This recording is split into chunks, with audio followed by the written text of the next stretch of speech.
नमस्कार मित्रांनो, मनी मॅनेजर्सच्या निफ्टी ॲनालिसिसमध्ये आपले स्वागत आहे। काल निफ्टी गॅप अप ओपन झाली 24,163ला आणि 5 मिनिटमध्येच 24,280चा हाय दिला।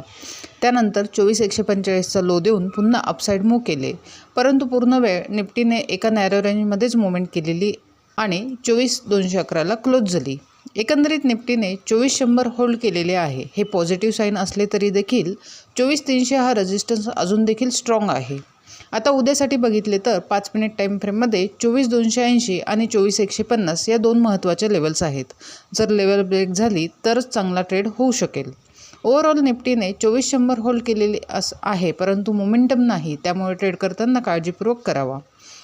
जर 24,150 खाली ब्रेक झाले तर 24,080 हा एक मायनॉर सपोर्ट असून 23,920 हा स्ट्रॉंग सपोर्ट आहे।